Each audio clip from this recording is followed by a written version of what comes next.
ദിവസങ്ങൾ ഓരോന്നായി കൊഴിഞ്ഞു വീണു. ശിവാനി ലക്ഷ്യനെ മനസ്സറിഞ്ഞ് പ്രണയിക്കുമ്പോഴും മൗനമായി തൻ്റെ ലക്ഷ്യത്തിലേക്ക് ഓരോ ചുവടുകളും വെച്ചു തുടങ്ങിയിരുന്നു. ശിവാനിക്ക് ഇത് 3-ാം മാസമാണ്. ലക്ഷ്യ അവളെ വാക്കുകൊണ്ടോ പ്രവൃത്തി കൊണ്ടോ വേദനിപ്പിക്കാതെ അത്രത്തോളം പ്രണയത്തോടെയും കരുതലോടെയും ചേർത്ത് പിടിച്ചു. ഒന്ന് പുറത്തു പോയി വരാമെന്ന് പറഞ്ഞാണ് ഒരു ദിവസം വൈകുന്നേരം ലക്ഷ് ശിവാനിയും കൂട്ടി അവിടെ നിന്ന് പോകുന്നത്. ഇരുവരും കൂടി ചെറിയ ഷോപ്പിംഗ് ഒക്കെയും കഴിഞ്ഞു. ഫുഡൊക്കെയും കഴിച്ചു കഴിയുമ്പോൾ രാത്രിയായിരുന്നു. ശേഷം ലക്ഷ് ശിവാനിയുമായി നേരെ ചെന്നത് ലക്ഷ്യൻ്റെ വില്ലയിലേക്കാണ്. അതുകൊണ്ട് ശിവാനി ഇതെന്താ ഇവിടെ എന്ന പോലെ അവനെ നോക്കിയപ്പോൾ എന്ന് നമ്മൾ എവിടെയാണെന്നും പറഞ്ഞു ലക്ഷ് അവളെയും കൂട്ടി അകത്തേക്ക് ചെന്നു. എത്തിയ ഉടനെ ശിവാനി ഡ്രസ്സൊക്കെ മാറി ഫ്രഷായി ബാൽക്കണിയിൽ ചെന്നിരുന്നു. അന്നേരം ലക്ഷ് തൻ്റെ ബിസിനസ് സംബന്ധമായ ഒരു വീഡിയോ കോളിലായിരുന്നു. കുറച്ചു നേരം കഴിഞ്ഞ് ലക്ഷ് ബാൽക്കണിയിലേക്ക് ചെന്ന് നോക്കി. എങ്ങോട്ടോ മിഴികൾ ഊന്നി ഗാഢമായ ചിന്തയിലായിരുന്ന ശിവാനിയെ അവൻ ഒരു പുഞ്ചിരിയാലെ നോക്കി നിന്നു. അന്നേരം നല്ലൊരു തണുത്ത കാറ്റ് വന്ന് അവളെ പൊതിഞ്ഞു. മെല്ലെ അവളൊന്ന് വിറച്ചതും ലക്ഷ് പിന്നിലൂടെ വന്നു അവളെ പുണർന്നു ചേർത്ത് പിടിച്ചു. ഈ സമയത്ത് ഇവിടെ നല്ല തണുപ്പാണ്. ഈ തണുപ്പിലെ ഇതുപോലെ നിന്നെ ചേർത്ത് പിടിച്ച് നിന്നിലേറെ പ്രണയത്തോടെ അലിഞ്ഞു ചേരണം എന്ന് ഞാൻ ഒരുപാട് ആഗ്രഹിച്ചിരുന്നു. പക്ഷെ എന്തു ചെയ്യാം, കുഞ്ഞു ശിവാനി എനിക്ക് പണി തന്നില്ലേ? അവളുടെ കാതിൽ ചുംബിച്ചുകൊണ്ട് പറഞ്ഞതും ശിവാനി ഒന്ന് പുഞ്ചിരിച്ചു. പിന്നെ എന്തിനാ ഇത്രയും തിരക്ക് കൂട്ടിയത്? പയ്യെ നോക്കിയാൽ മതിയായിരുന്നല്ലോ. ശിവാനി അവനെ ദേഷ്യം പിടിപ്പിക്കാനെന്ന വണ്ണം പറഞ്ഞു. അതും ശരിയാണ്. പിന്നെ ശിവാനി, കോംപ്ലിക്കേഷൻസ് ഇല്ലാത്ത പ്രഗ്നൻസിയിലെ ഇതൊന്നും ഒരു പ്രോബ്ലം അല്ല എന്നാണ് ഡോക്ടേഴ്സ് പറയുന്നത്. ആഹാ, മോൻ്റെ ചാട്ടം എങ്ങോട്ടാണെന്നേ എനിക്ക് മനസ്സിലായി എന്നും പറഞ്ഞവൾ അവന് നേരെ നിന്നു അവൻ്റെ മൂക്ക് പിടിച്ചു വലിച്ചു. മനസ്സിലായല്ലോ, അത് മതി. ഇനിയിപ്പോൾ അറിയേണ്ടതേ നിന്റെ താല്പര്യമാണ്. ലക്ഷ് ഇടുപ്പിലൂടെ കൈയിട്ട് അവളെ ഒന്നുകൂടി ചേർത്ത് പിടിച്ചു. അവൻ്റെ അന്നേരത്തെ പ്രണയാർദ്രമായ നോട്ടം കണ്ട് അവളിൽ നാണം വന്നു നിറഞ്ഞു. എന്താ ഇയാൾക്കിന്ന് പറ്റിയത്? റൊമാൻസ് ഇത്തിരി കൂടിപ്പോയോ എന്നൊരു സംശയം ഇല്ലാതില്ല. ശിവാനി അവൻ്റെ നോട്ടം താങ്ങാനാവാതെ വീണ്ടും തിരിഞ്ഞു നിന്നുകൊണ്ട് പറഞ്ഞു. ഇന്നത്തെ ദിവസത്തിൻ്റെ പ്രത്യേകത എന്താണെന്ന് എൻ്റെ ശിവാനി കൊച്ചു മറന്നുപോയോ? ഇന്നേ നമ്മുടെ വെഡ്ഡിങ് ആനിവേഴ്സറി ആണ്. ലക്ഷ് അവളുടെ മുടി വകഞ്ഞു മാറ്റി പിൻകഴുത്തിൽ തൻ്റെ നനുത്ത ചുണ്ടുകൾ ചേർത്ത് വെച്ചുകൊണ്ട് പറഞ്ഞു. വെഡ്ഡിങ് ആനിവേഴ്സറിയോ? അതിന് ഇനിയും 2 മാസം ഉണ്ടല്ലോ.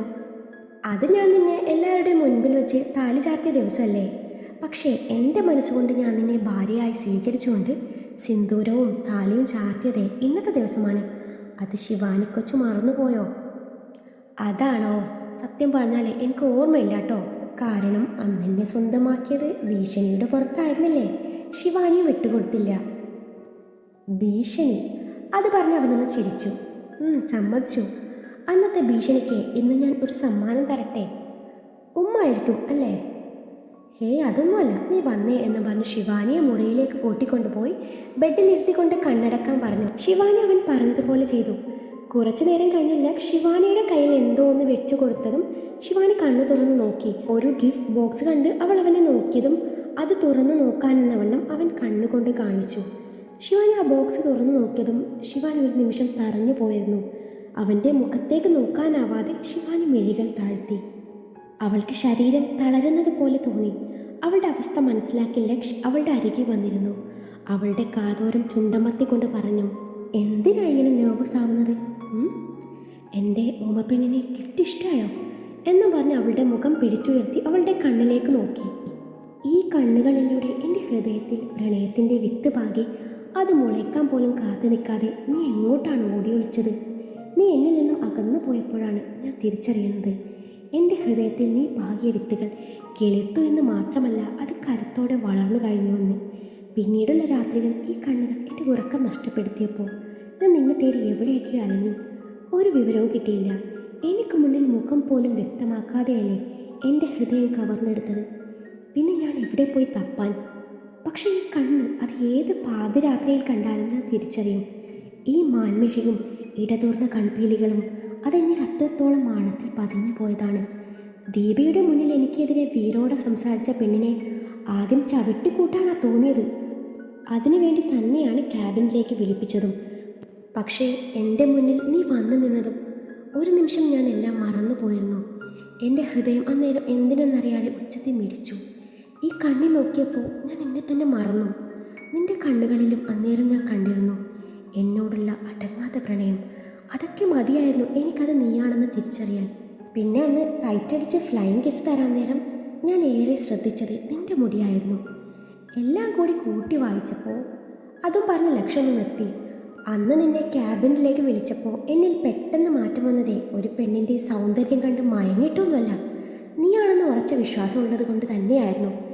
നീ തന്ന ഈ റോസാപ്പൂക്കളും നിന്റെ ഐ ലവ് യു ഞാൻ സൂക്ഷിച്ചു വെച്ചതേ എൻ്റെ സ്വന്തമാവുമ്പോൾ ഇതുപോലെ സർപ്രൈസ് തരാൻ വേണ്ടിയാണ്. എൻ്റെ കൈ കടിച്ച് രക്ഷപ്പെട്ടു പോയപ്പോൾ ഈ മുഖം ഒന്ന് കാണാൻ പറ്റാത്ത ദേഷ്യത്തിൽ അന്ന് റോസാപ്പൂവ് വലിച്ചെറിഞ്ഞതാ. എനിക്കറിയാമായിരുന്നു നീ മറഞ്ഞു നിന്നേ ഇത് കാണുന്നുണ്ടാവുമെന്ന്. ചിലപ്പോൾ ഞാൻ പോയ ശേഷം നീ അതെടുക്കാൻ വന്നാൽ നിന്നെ പൊക്കാമെന്ന് കരുതി ഞാൻ കുറച്ചു മാറി നിന്നു. പക്ഷെ നീ വന്നില്ല. പിന്നെ ഞാൻ ചെന്ന് അതെടുത്തു, ബാക്കിയുള്ള പൂക്കളുടെ കൂടെ സൂക്ഷിച്ചു. ഇതേ 8 കറക്റ്റുണ്ട്. എല്ലാം നീ തന്നു തന്നെയാ. അല്ലാതെ മമതയെ ദിലീപ് പറ്റിച്ച പോലെ ഞാൻ എൻ്റെ ശിവാനിയെ പറ്റിക്കോ എന്നും പറഞ്ഞ് അവളുടെ കവളിൽ അമർത്തി മുത്തിയപ്പോൾ ശിവാനി അവനെ കണ്ണെടുക്കാതെ നോക്കി നിന്നു. പക്ഷെ നിന്നിൽ നിന്ന് ഒരുപാട് ഉത്തരം എനിക്ക് കിട്ടേണ്ടിയിരുന്നു. അതിനാൽ ഞാൻ നിന്നെ അറിഞ്ഞതായി ഭാവിച്ചില്ല. എൻ്റെ പിറകെ നടന്ന് എന്നെ ഇഷ്ടമാണെന്ന് പറഞ്ഞു നടന്ന നീ എന്നോട് കാണിക്കുന്ന ഇഷ്ടക്കേടും ദേഷ്യമൊക്കെയും എന്നിൽ ചില സംശയങ്ങൾ നിറച്ചു. അത് കണ്ടെത്താൻ തന്നെയാണ് ഞാൻ നിന്നെയും കൂടെ തറവാട്ടിലേക്ക് ചെന്ന് ഓരോന്ന് ചെയ്തു വെച്ചത്. എൻ്റെ പിറകെ നടന്ന പെണ്ണാണെന്ന് അറിഞ്ഞിട്ട് തന്നെയാണ് ഞാൻ നിന്റെ ശരീരത്തിൽ തൊട്ടതും. ആദ്യം ഞാൻ കരുതിയതേ അപ്പോഴൊക്കെ നീ കാണിച്ച എതിർപ്പിന് കാരണം നിന്റെ പ്രണയം ഞാനൊന്ന് സ്വീകരിക്കാത്തത് കൊണ്ടാവോ എന്നാണ്. പിന്നീട് എൻ്റെ ഇഷ്ടം തുറന്നു പറഞ്ഞിട്ടും എന്നെ മനഃപൂർവ്വം അകറ്റി നിർത്തിയപ്പോൾ എനിക്ക് മനസ്സിലായി നിന്റെ വരവ് എനിക്ക് വേണ്ടി ആയിരുന്നില്ല എന്ന്. നിന്റെ ഉള്ളിൽ മറ്റെന്തോ ഉണ്ടെന്ന് അത് നിന്നിൽ നിന്ന് തന്നെ അറിയണമെന്ന് തോന്നി. ഞാൻ നിന്നെ സ്നേഹിച്ച് വീർപ്പ് മുട്ടിച്ചപ്പോൾ കുന്നോളം സ്നേഹം ഉള്ളിൽ ഒളിപ്പിച്ച് നീ എനിക്ക് മുന്നിൽ നിൽക്കുന്നതേ വേദനയോടെ ഞാൻ നോക്കി നിന്നു. നീ എൻ്റെ സ്നേഹം വേണ്ടെന്ന് വെക്കുന്നതിൻ്റെ കാരണം പറഞ്ഞപ്പോൾ അതൊക്കെ നുണയാണെന്ന് എനിക്ക് മനസ്സിലായിരുന്നു. പിന്നെ ഞാൻ കരുതി നിന്റെ മനസ്സിൽ എന്താണെന്ന് നീ തന്നെ തുറന്നു പറയട്ടെ. നീ എന്നെ ചതിക്കില്ല എന്നെനിക്ക് ഉറപ്പുണ്ടായിരുന്നു. പിന്നീട് ഞാൻ അഗ്നിസാക്ഷിയായി താലി ചാർത്തി എൻ്റെ പാതിയാക്കിയപ്പോഴും എൻ്റെ ഉള്ളിൽ നിന്നോട് പ്രണയം മാത്രമായിരുന്നു. പിന്നീട് നീ നിന്റെ മനസ്സും ശരീരവും എനിക്ക് സമർപ്പിച്ചപ്പോൾ എനിക്ക് പറഞ്ഞറിയിക്കാൻ പറ്റാത്ത സന്തോഷമായിരുന്നു. നമ്മുടെ പ്രണയത്തിന് മുന്നിൽ ഞാൻ എല്ലാം മറന്നുപോയി. കുറച്ചുനാൾ മുന്നേ വരെ ഞാൻ അതിനെപ്പറ്റിയൊന്നും ചിന്തിക്കാറേയില്ലായിരുന്നു. എൻ്റെ അച്ഛനെയും എന്നെയും തെറ്റിക്കാൻ വേണ്ടി എൻ്റെ മുന്നിൽ കുറച്ച് ദിവസമായി ചില സംഭവങ്ങൾ അരങ്ങേറിയിരുന്നു. ആദ്യം അയാൾ പറഞ്ഞ കാര്യങ്ങളൊക്കെയും കേട്ട് എൻ്റെ മനസ്സ് ചെറുതായി ഒന്ന് ആടി ഉലഞ്ഞിരുന്നു. മഹാദേവൻ എന്ന മനുഷ്യനെ നന്നായിട്ട് അറിയാവുന്ന ഞാൻ എൻ്റെ രീതിയിൽ അന്വേഷണം ആരംഭിച്ചപ്പോൾ എനിക്കറിയാൻ പറ്റി ഇതൊക്കെ ചെയ്യിക്കുന്നത് നീയാണെന്ന്. അയാൾ സമ്മതിച്ചു, നീയാണ് അയാളെ എൻ്റെ മുന്നിലേക്ക് അയച്ചതെന്ന്. പക്ഷേ എന്തിന്? അതിന് മാത്രം എനിക്ക് ഉത്തരം കിട്ടിയില്ല. പിന്നെയും ഞാൻ നിനക്ക് മുന്നിൽ മൗനം പാലിച്ചു. എന്തിനാണെന്നറിയോ? നിന്നോടുള്ള സ്നേഹം, നിന്നോടുള്ള പ്രണയം, പിന്നെ നിൻ്റെ വയറ്റിൽ വളരുന്ന നമ്മുടെ കുഞ്ഞ്. എനിക്കതൊക്കെ വേണ്ടെന്ന് വെക്കാൻ പറ്റില്ലായിരുന്നു. നിനക്കറിയോ ശിവാനി, ജീവിതത്തിൽ ഞാൻ ആദ്യമായി ഹൃദയം പൊട്ടി കരഞ്ഞു തീർത്ത കുറച്ച് ദിവസങ്ങളുണ്ടായിരുന്നു. നീ എൻ്റെ അനിയത്തിയാണെന്നുള്ള നിൻ്റെ അച്ഛൻ്റെ ലെറ്റർ കിട്ടിയ ദിവസം മുതലുള്ള കുറച്ച് നാൾ. അത് നീ സ്വയം ക്രിയേറ്റ് ചെയ്തതാണെന്ന് അറിഞ്ഞപ്പോൾ ഞാൻ തകർന്നു പോയി. ആ നിമിഷം ഞാൻ മരിച്ചതിന് തുല്യമായിരുന്നു ശിവാനി. അന്നെൻ്റെ കണ്ണിൽ നിന്നും വന്നതേ കണ്ണുനീരായിരുന്നില്ല, രക്തമായിരുന്നു. അതുകൂടി കേട്ടതും ശിവാനി തളർന്നു പോയിരുന്നു. കാരണം എല്ലാം അറിയാമായിരുന്നിട്ടും തന്നോട് സ്നേഹത്തോടെ മാത്രമേ പെരുമാറിയിട്ടുള്ളൂ. ഇപ്പോഴും തൻ്റെ കൈ മുറുക്കി പിടിച്ചിട്ടുണ്ട്. ഒരിക്കലും വിടില്ലെന്ന പോലെ. ശിവാനിയുടെ കണ്ണ് നിറയാൻ തുടങ്ങി. ഞാൻ എൻ്റെ അച്ഛൻ്റെ മകനല്ല എന്ന് എന്നെ ബോധ്യപ്പെടുത്തിയ ശേഷം എൻ്റെ അച്ഛൻ്റെ തെറ്റുകൾ എൻ്റെ മനസ്സിൽ കുത്തിക്കയറ്റി എനിക്ക് അച്ഛനോട് ദേഷ്യവും വെറുപ്പും ഉണ്ടാക്കുക എന്നതായിരുന്നു നിൻ്റെ ലക്ഷ്യം എന്നെനിക്ക് മനസ്സിലായതാണ്. പക്ഷെ എനിക്ക് മനസ്സിലാവാത്ത ഒരു കാര്യമുണ്ട്. എൻ്റെ അച്ഛൻ്റെ കാണാതായ മകൾ നീയാണെന്ന് ആ കത്തിലൂടെ തെളിവ് സഹിതം കാണിച്ചു. അതെന്തിനാ? എന്നെ വേദനിപ്പിക്കാൻ വേണ്ടിയായിരുന്നോ? അത്രയ്ക്ക് നിനക്ക് എന്നോട് ദേഷ്യമാണോ ശിവാനി? ഞാൻ അത്രയ്ക്കും വെറും. അത് കേട്ട ശിവാനി അവനെ മുഴുവനാക്കാൻ വിടാതെ അവൻ്റെ വായയ്ക്ക് കുറുകെ കൈവച്ച് തടഞ്ഞു. അവളുടെ കൈ എടുത്തു മാറ്റി അവൻ വീണ്ടും ചോദിച്ചു, പിന്നെ എന്തിനു വേണ്ടിയായിരുന്നു അതൊക്കെ? അന്നേരം അവൻ്റെ കണ്ണുകൾ ഈറനണിഞ്ഞു. എൻ്റെ മനസ്സ് തകർത്തിട്ട് നിനക്ക് എന്ത് സന്തോഷമാണ് കിട്ടിയത്? ലക്ഷ്യൻ്റെ ആ ചോദ്യം ശിവാനിയുടെ നെഞ്ചിൽ തറച്ചുപോയി. അവൾ അന്നേരം അവനെ ഇറുകെ പുണർന്നുകൊണ്ട് പറഞ്ഞു, സോറി കണ്ണേട്ടാ, സോറി. നിങ്ങളെ വിഷമിപ്പിക്കേണ്ടി വന്നതിൽ ഞാൻ നിങ്ങളോട് മാപ്പ് ചോദിക്കുന്നു. നിങ്ങളുടെ മനസ്സ് അത്രത്തോളം വേദനിച്ചു കണ്ടാലേ നിങ്ങളുടെ അച്ഛൻ്റെ മനസ്സ് വേദനിക്കുള്ളൂ. നിങ്ങളുടെ വേദനയുടെ കാരണം അറിഞ്ഞാലേ അച്ഛൻ നിങ്ങളുടെ മുന്നിൽ സത്യം ഉറപ്പായും വെളിപ്പെടുത്തുമെന്ന് എനിക്കറിയാമായിരുന്നു. നിങ്ങൾ മഹാദേവൻ്റെ മകനല്ല എന്ന് അയാൾ തന്നെ നിങ്ങളോട് പറയണം. അതായിരുന്നു എൻ്റെ ലക്ഷ്യം. നിന്റെ ലക്ഷ്യം എന്തിനു വേണ്ടി? എന്നെയും എൻ്റെ അച്ഛനെയും തെറ്റിച്ചിട്ട് എന്താണ് നിനക്കുള്ള ബെനിഫിറ്റ്? പറ ശിവാനി. അവളെ തന്നിൽ നിന്ന് മാറ്റിക്കൊണ്ട് ലക്ഷ്യ ചോദിച്ചു. എന്താണോ? മഹാദേവൻ എന്ന നിങ്ങളുടെ വളർത്തച്ഛൻ്റെ പതനം. അയാൾ നീറി ജീവിക്കുന്നത് എനിക്ക് കാണണം. ശിവാനിയുടെ കണ്ണിൽ പകയിരുന്നത് ലക്ഷ്യ ശ്രദ്ധിച്ചു. എന്തിന്? എൻ്റെ അച്ഛൻ എന്ത് തെറ്റാണ് നിന്നോട് ചെയ്തത്? നിന്നോട് ഇന്ന് എന്ത് സ്നേഹമാണെന്നോ അതൊക്കെ നീ കാണുന്നില്ലേ? സ്നേഹം കാമമായിരിക്കും അത്. Stop it Shivani. നീ എന്താണ് പറയുന്നതെന്ന് വല്ല ബോധമുണ്ടോ? കാമം അതിനർത്ഥം എന്താണെന്ന് നിനക്കറിയോ? ഒരച്ഛൻ മകളോട് കാണിക്കുന്നത് കാമമായിട്ടാണോ നീ കാണുന്നത്?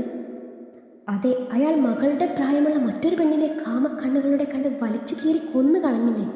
അയാൾ എനിക്ക് അങ്ങനെ മാത്രമേ കാണാൻ പറ്റുള്ളൂ. ശിവാനിയുടെ കണ്ണിൽ ചുവപ്പ് രാശി പടർന്നു. ശിവാനി, നീ എന്തൊക്കെയാ പറയുന്നത്? നിനക്ക് എന്താ പറ്റിയത്? ഞാൻ പറയുന്നത് മുഴുവനും സത്യമാണ്. നിങ്ങൾക്കറിയോ, എനിക്കൊരു ചേച്ചി കൂടി ഉണ്ടായിരുന്നു, ശാരിക. എൻ്റെ ശാരി ചേച്ചി. എൻ്റെ ചേച്ചി ഇന്ന് ജീവിച്ചിരിപ്പില്ല. ഞാൻ നേരത്തെ പറഞ്ഞതുപോലെ എൻ്റെ അമ്മ മരിച്ചത് അനിയനെ പ്രസവിച്ച സമയത്തായിരുന്നില്ല. എൻ്റെ ചേച്ചിയുടെ ചേതനയേറ്റ ശരീരം കണ്ടിട്ടാണ്. ഒന്ന് നുള്ളി നോവിക്കുക പോലും ചെയ്യാത്ത തൻ്റെ മകളെ ആരോ ക്രൂരമായി പിച്ചു ചീന്തിയത് കാണേണ്ടി വരുന്ന ഒരമ്മയുടെ വേദന അതാർക്കും മനസ്സിലാവില്ല. ചേച്ചിക്ക് പിന്നാലെ എൻ്റെ അമ്മ ഹൃദയം തകർന്ന് ഞങ്ങളെ വിട്ടുപോയി. അതോടെ അച്ഛനും ഒരു ഹൃദ്രോഗിയായി മാറി. മകളുടെ അവസ്ഥയ്ക്ക് കാരണം ആരാണെന്ന് എൻ്റെ അച്ഛനോ അമ്മയോ അറിഞ്ഞിരുന്നില്ല. പക്ഷെ എനിക്കറിയാമായിരുന്നു. അറിഞ്ഞിട്ടും ഞാൻ പോലീസിനോട് പറഞ്ഞില്ല. കാരണം അയാൾക്കുള്ള ശിക്ഷ വിധിക്കുന്നത് ഞാനായിരിക്കണം എന്നെനിക്ക് തോന്നി. പിന്നീട് എൻ്റെ ലക്ഷ്യം അതായിരുന്നു. അതിനിടയിലും എൻ്റെ മനസ്സിൽ നിങ്ങളുണ്ടായിരുന്നു. പക്ഷേ എൻ്റെ ചേച്ചിയെ കൊന്നയാളുടെ മകനാണ് നിങ്ങളെന്ന് അറിഞ്ഞതു മുതൽ ഞാൻ നിങ്ങളെ മനസ്സിൽ നിന്ന് എടുത്തു കളയാൻ ശ്രമിച്ചു. ശിവാനി, നീ എന്തൊക്കെയാ പറയുന്നത്? എൻ്റെ അച്ഛൻ നിൻ്റെ ചേച്ചിയെ? ഇല്ല, ഞാൻ വിശ്വസിക്കില്ല. അച്ഛനതിന് കഴിയില്ല ശിവാനി. നിനക്ക് എൻ്റെ അച്ഛനെ അറിയാഞ്ഞിട്ടാണ്. എനിക്ക് നന്നായിട്ടറിയാം. നിങ്ങൾക്കാണ് അറിയാത്തത്. ഞാൻ നിങ്ങൾക്കൊരു തെളിവ് കാണിച്ചു തരട്ടെ, എന്നിട്ട് വിശ്വസിക്കാൻ പറ്റുമെന്ന് നോക്കിയെന്ന് പറഞ്ഞ് ശിവാനി തൻ്റെ ഫോണിലേക്ക് ഒരു മെമ്മറി കാർഡ് ഇട്ടു. ശേഷം അതിൽ റെക്കോർഡ് ചെയ്തിട്ടുള്ള വോയിസ് ക്ലിപ്പ് കേൾപ്പിക്കാൻ തുടങ്ങി. ഇതൊന്ന് കേട്ട് നോക്ക്. എൻ്റെ ചേച്ചി നിങ്ങളുടെ അച്ഛൻ്റെ ഓഫീസിലായിരുന്നു വർക്ക് ചെയ്തിരുന്നത്. മരിക്കുന്നതിൻ്റെ തലേ ദിവസം ഞാൻ ചേച്ചിയോട് ഫോണിൽ സംസാരിച്ചിരുന്നു. അതാണിത്. അതും പറഞ്ഞ് ശിവാനി വോയിസ് ക്ലിപ്പ് പ്ലേ ചെയ്യാൻ തുടങ്ങി. എൻ്റെ പൊന്നു, നീ വെച്ചിട്ട് പോയേ. ഞാൻ വീട്ടിലെത്തിയിട്ട് വിളിക്കാം. എനിക്കിന്ന് മഹാദേവൻ സാർ മുട്ടൻ പണി തന്നിരുന്നു. ഇന്നലെ ലീവ് എടുത്തതിനുള്ള പണിഷ്മെൻറ്റ്. ഇതൊക്കെ കംപ്ലീറ്റ് ചെയ്തിട്ട് പോയാൽ മതിയെന്ന് പറഞ്ഞ് 5 മണിക്ക് പോവേണ്ടിയിരുന്ന എന്നെ പിടിച്ചു നിർത്തി. ഇപ്പം സമയം 7 നീ വെക്കാൻ നോക്ക്, ഞാൻ പിന്നെ വിളിക്കാം. ചേച്ചി, വെക്കല്ലേ. ഞാനൊരു കാര്യം പറയാനാണ് വിളിച്ചത്. പെട്ടെന്ന് പറ പൊന്നു. അത് പിന്നെ ചേച്ചി, എനിക്ക് ഒരാളെ... നമുക്ക് പിന്നെ സംസാരിക്കാം. സെക്യൂരിറ്റി ചേട്ടൻ വരുന്നു. വെക്കല്ലേ ചേച്ചി, ഞാൻ പറയട്ടെ. കുറച്ചു നേരം ഷാരി സെക്യൂരിറ്റിയോട് സംസാരിക്കുന്നത് കേൾക്കാൻ പറ്റുന്നുണ്ടായിരുന്നു. എന്നിട്ട് ശിവാനിയുമായി സംസാരം തുടർന്നു. പൊന്നുദേ, മഹാദേവൻ സാർ എന്നെ വിളിക്കുന്നതെന്നാണ് അയാൾ പറഞ്ഞത്. എൻ്റെ വർക്ക് കംപ്ലീറ്റ് ആയിട്ടില്ല. അയാൾ എന്നെ നിർത്തിപ്പൊരിക്കും. ജോലിയുടെ കാര്യത്തിൽ അയാൾ ഒരു വിട്ടുവീഴ്ചയ്ക്കില്ല. അയാളുടെ വായിൽ നിൽക്കുന്നത് മുഴുവനും ഞാൻ കേൾക്കേണ്ടി വരും. വേണേ നീ കൂടി കേട്ടോ എന്നും പറഞ്ഞു അവൾ ഫോണും കൈ പിടിച്ചു MDയുടെ ക്യാബിൻ ലക്ഷ്യം വെച്ച് നടന്നു. കുറച്ച് കഴിഞ്ഞതും ഷാരിയുടെ ശബ്ദം ഫോണിൽ കേൾക്കാൻ പറ്റുന്നുണ്ടായിരുന്നു. സർ, വിട് സർ. എന്തായി കാണിക്കുന്നത്? വിടാൻ പ്ലീസ്. എന്നെ വിട്ടേക്ക് സർ, ഞാൻ പൊക്കോട്ടെ. എന്നെ ഒന്ന് ചെയ്യല്ലേ സർ. പെട്ടെന്ന് ഫോൺ നിലത്തേക്ക് വീഴുന്ന ശബ്ദം കേട്ടിരുന്നു. അതോടെ കോൾ കട്ടായി. അങ്ങനെ അയാളോട് കേണപേക്ഷിക്കുന്ന ഷാരിയുടെ സ്വരം അതിലൂടെ ശിവാനി ലക്ഷ്മി കേൾപ്പിച്ചു. ഇനി പറ, ഇതിൽ പറയുന്ന മഹാദേവൻ തന്നെയല്ല നിങ്ങളുടെ അച്ഛൻ? എൻ്റെ ചേച്ചി അവിടെയാണ് വർക്ക് ചെയ്തിരുന്നത് എന്നതിനുള്ള തെളിവേ നിങ്ങൾക്ക് വേണോ? അതും എൻ്റെ കയ്യിലുണ്ട് എന്നും പറഞ്ഞു ശിവാനി ലക്ഷ്മി കുറച്ച് ഫോട്ടോസൊക്കെയും കാണിച്ചു. ഇനി എൻ്റെ ചേച്ചി മരിച്ചു എന്നതിനുള്ള തെളിവ് വേണോ? അതുമുണ്ട് എന്ന് പറഞ്ഞ് എന്നിട്ട് ന്യൂസ് പേപ്പറിൽ വന്ന ന്യൂസ് അവൾ ഫോണിൽ സേവ് ചെയ്ത് വെച്ചിരുന്നു. അതും കൂടി അവന് കാണിച്ചു കൊടുത്തു. ശിവാനി, ഞാൻ എന്താ പറയേണ്ടത്? എനിക്കറിയില്ല. ഒന്നും കാണാതെ ഞാൻ എൻ്റെ അച്ഛനെ അവിശ്വസിക്കില്ല ശിവാനി. പിന്നെ ഇതൊക്കെ കള്ളാണെന്നാണോ നിങ്ങൾ പറയുന്നത്? ഒരിക്കലല്ല ശിവാനി. എനിക്ക് കുറച്ച് സമയം നീ തന്നേ മതിയാവും. അതിനുള്ളിൽ ഞാൻ തെളിയിക്കാം നിൻ്റെ ചേച്ചിയുടെ മരണത്തിന് കാരണക്കാരൻ ആരാണെന്ന്. അതിന് കാരണക്കാരൻ എൻ്റെ അച്ഛനാണെങ്കിൽ നിൻ്റെ കൂടെ ഞാനും ഉണ്ടാവും. നിനക്ക് അച്ഛന് എന്ത് ശിക്ഷ വേണമെങ്കിലും വിധിക്കാം. ഞാൻ എതിർക്കില്ല. മറിച്ച് അതിന് കാരണക്കാരൻ എൻ്റെ അച്ഛനല്ല എങ്കിലും നിൻ്റെ ചേച്ചിക്ക് ഞാൻ നീതി വാങ്ങി തന്നിരിക്കും. അത് ആരായാലും നമുക്ക് കണ്ടുപിടിക്കാം. നമ്മുടെ കുഞ്ഞാണ് സത്യം. ഇപ്പം ആരും ഒന്നും അറിയണ്ട. പ്ലീസ് ശിവാനി, അതുവരെ നീ ഒന്ന് ക്ഷമിച്ചേ പറ്റൂ. എനിക്ക് നിന്നെ സ്നേഹിച്ച് കൊതി തീർന്നിട്ടില്ല ശിവാനി. നിന്നോടത്ത് ജീവിച്ചിട്ട് എനിക്ക് കൊതി തീർന്നിട്ടില്ല.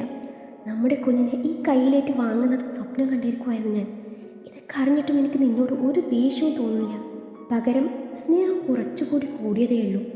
ചേച്ചിക്കും കുടുംബത്തിനും വേണ്ടി നീ പലതും ത്യജിച്ചില്ലേ? എന്നെപ്പോലും മറന്നില്ലേ? എനിക്ക് നിന്നെ മനസ്സിലാവും. നിന്നെ മനസ്സിലാക്കിയില്ലെങ്കിൽ ഞാൻ പിന്നെ എന്ത് ഭർത്താവാണ്? അത് കേട്ടതും ശിവാനി അവനെ നിറകണ്ണുകളോടെ നോക്കി. കണ്ണേട്ടാ, എനിക്ക് എൻ്റെ മുന്നിൽ ഇതല്ലാതെ വേറെ വഴിയില്ലായിരുന്നു. അതാ ഞാൻ. അതൊക്കെ മറന്നേക്ക് ശിവാനി. ഞാൻ എന്തെങ്കിലും പറഞ്ഞോ? ഇല്ലല്ലോ. Leave it. ഓക്കെ എന്നും പറഞ്ഞ് അവളുടെ കണ്ണ് തുടച്ചു കൊടുത്തു. എന്നോട് ഒരു തരി പോലും ദേഷ്യം തോന്നുന്നില്ലേ? ഇല്ല. ഇല്ലേ? ഇല്ലെന്ന്. അത് കേട്ടതും ശിവാനി അവൻ്റെ നെഞ്ചോട് ചേർന്നു. ലക്ഷ് അവളുടെ നെറുകയിൽ ചുംബിച്ചു. അവളെ ചേർത്ത് പിടിച്ചു. ശിവാനി, നീ എന്നെ മനസ്സിലാക്കിയതിലും എത്രയോ ഇരട്ടി ഞാൻ നിന്നെ മനസ്സിലാക്കിയിരിക്കുന്നു. അതുപോലെ എൻ്റെ അച്ഛൻ ഒരു തെറ്റും ചെയ്യില്ല എന്നെനിക്ക് പൂർണ്ണ വിശ്വാസമുണ്ട്. അത് ഞാൻ നിനക്ക് കൂടി ബോധ്യപ്പെടുത്തി തരും. അത് കഴിഞ്ഞ് ലക്ഷ്മിന് വിശ്രമമുള്ളൂ. ലക്ഷ് മനസ്സിലുറപ്പിച്ചു. ലക്ഷ്യ സത്യങ്ങളൊക്കെയും മനസ്സിലാക്കിയെന്നറിഞ്ഞതിന് ശേഷം ശിവാനിക്ക് ലക്ഷ്മിന് മുന്നിൽ നിൽക്കാൻ മടി പോലെ തോന്നി. ഏതു നേരവും എന്തെങ്കിലും ആലോചനയിലായിരിക്കും. ശിവാനിയുടെ മൂഡ് ചേഞ്ച് ചെയ്യാൻ വേണ്ടിയാണ് ലക്ഷ് അവളെയും കൊണ്ട് ഒരു കുഞ്ഞു ട്രിപ്പ് പ്ലാൻ ചെയ്യുന്നത്. കൂടെ ഗൗതമും മാളും ഉണ്ട്. ശിവാനി കാരിങ് ആയതുകൊണ്ട് ലോങ് ട്രിപ്പ് പറ്റില്ല എന്നുള്ളത് കൊണ്ട് മൂന്നാറാണ് ലക്ഷ്യ ചൂസ് ചെയ്തത്. ഗൗതവും മാളുവും ഹണിമൂൺ മൂഡിലാണ്. ഡ്രൈവ് ചെയ്യുന്നത് ഗൗതമാണ്. അതുകൊണ്ട് മാളുവിനോട് ഫ്രണ്ടിൽ കയറിക്കോളാൻ ലക്ഷ്യ പറഞ്ഞു. പിൻസീറ്റിൽ ശിവാനിയുടെ അരികിൽ ലക്ഷ് സ്ഥാനം പിടിച്ചു. യാത്രയുടെ ആരംഭം മുതൽ ശിവാനി പുറത്തേക്ക് മിഴികൾ നട്ടിരിപ്പാണ്. മുന്നിലിരിക്കുന്ന ഗൗതവും മാളും അടികൂടിയും പിണങ്ങിയും കലപില കൂട്ടുന്നുണ്ട്. ശിവാനിയുടെ പ്രവൃത്തി ലക്ഷിനെ വേദനിപ്പിക്കുന്നുണ്ടായിരുന്നു. അവളെ ഒന്ന് ഓക്കെ ആക്കിയെടുത്തേ മതിയാവൂ എന്ന് കരുതിയ ലക്ഷ് മാളവും ഗൗതവും തങ്ങളെ ശ്രദ്ധിക്കുന്നില്ല എന്ന് ഉറപ്പുവരുത്തി അവളോട് കുറച്ചുകൂടി ചേർന്നിരുന്നു. അവൻ്റെ വലത് കൈ പിറകിലൂടെ ചെന്ന് പതിയെ അവളുടെ വയറിലേക്ക് നീണ്ടു. അവൾ തിരിക്കുന്ന ടോപ്പിനിടയിലൂടെ അവൻ്റെ കൈ സഞ്ചരിക്കുന്നത് മനസ്സിലായ ശിവാനി പെട്ടെന്ന് തിരിഞ്ഞ് ലക്ഷ്മിയെ ഒന്ന് നോക്കിയതും അവൻ എന്താ എന്ന പോലെ പുരികം പൊക്കി. അത് കണ്ട ശിവാനി അവൻ്റെ കൈയെടുത്ത് മാറ്റാൻ ഒരുങ്ങവേ അവൻ തൻ്റെ ഇടത് കൈയാലെ അവളുടെ ഇടത് മാറിൽ ഒന്നും അറിയാത്തതുപോലെ അമർത്തി പിടിച്ചതും ശിവാനി ഒന്ന് ഏങ്ങിപ്പോയി. ഒരു പിടച്ചിലൂടെ മുന്നിലിരിക്കുന്നവർ തങ്ങളെ ശ്രദ്ധിക്കുന്നുണ്ട് എന്ന് നോക്കിയ ശിവാനി ലക്ഷ്മിനെ നോക്കി പേടിപ്പിച്ചു. കണ്ടിട്ട എന്താ ഇത്? കൈയെടുക്ക്. അവരെങ്ങാനും കണ്ട ദേ ആകെ നാണക്കേടാവും. ശിവാനി അത് പറഞ്ഞതും ലക്ഷ് കൈ പിൻവലിച്ചുകൊണ്ട് അവളുടെ കാതോരം പതുക്കെ പറഞ്ഞു. ഇനി ഇതുപോലെ വെള്ളത്തിൽ വീണ കോഴിയെ പോലെ ഇരിക്കുന്നത് കണ്ടാലേ എൻ്റെ കൈ പലയിടത്തും എത്തിയെന്ന് വരാം. കാണണോ എന്നും പറഞ്ഞ് അവൻ്റെ കൈ നീണ്ടതും അവൾ അവൻ്റെ കയ്യിൽ പിടിച്ചു ഒരു കടി കൊടുത്തു. നാണമില്ലാത്തവൻ, അവിടെ എത്തിക്കോട്ടെ, ഞാൻ കാണിച്ചു തരുന്നുണ്ട്. ശിവാനി അവനെ നോക്കി പല്ലിറമ്മിക്കൊണ്ട് പറഞ്ഞു.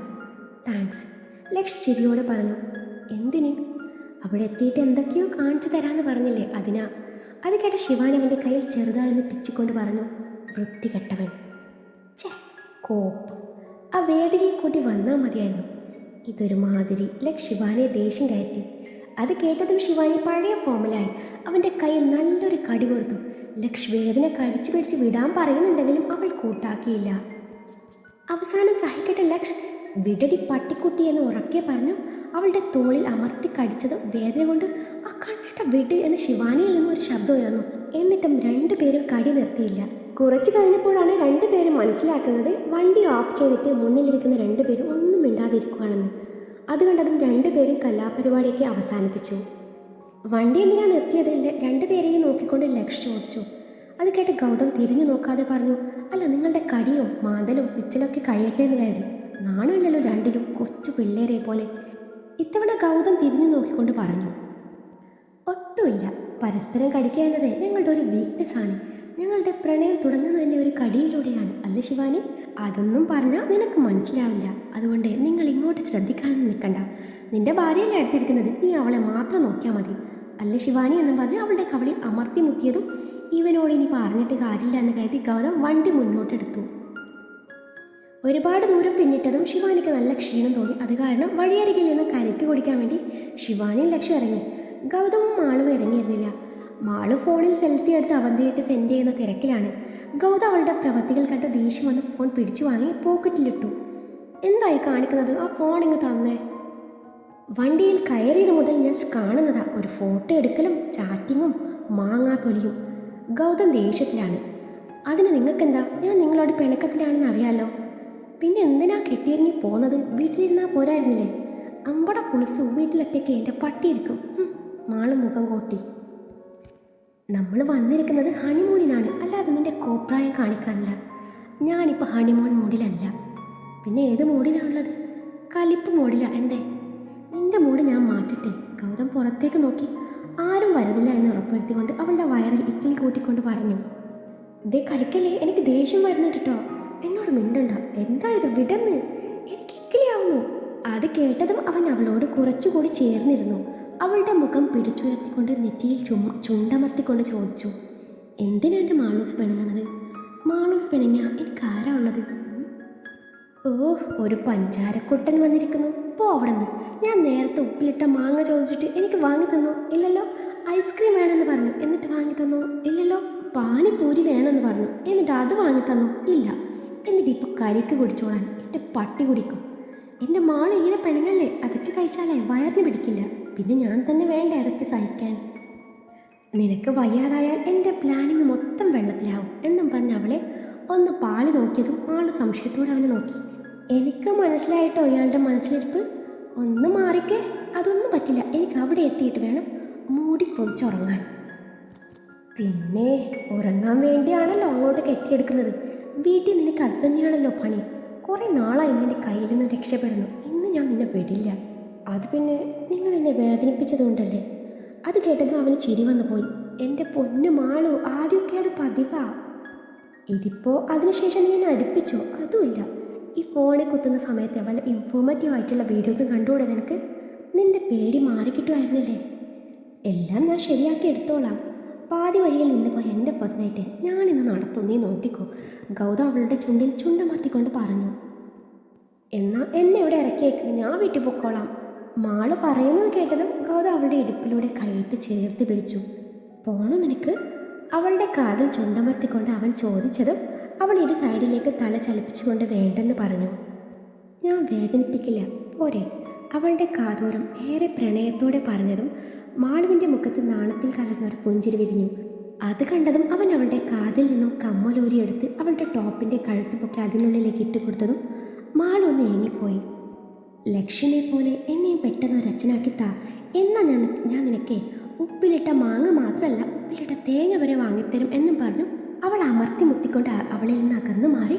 ഒന്നും അറിയാത്ത പോലെ സ്റ്റിയറിങ്ങിൽ താളം പിടിച്ചു നിന്നതും മാളും ഡ്രസ്സിനുള്ളിൽ നിന്നും കമ്മലെടുക്കാനുള്ള തത്രപ്പാടിലായിരുന്നു.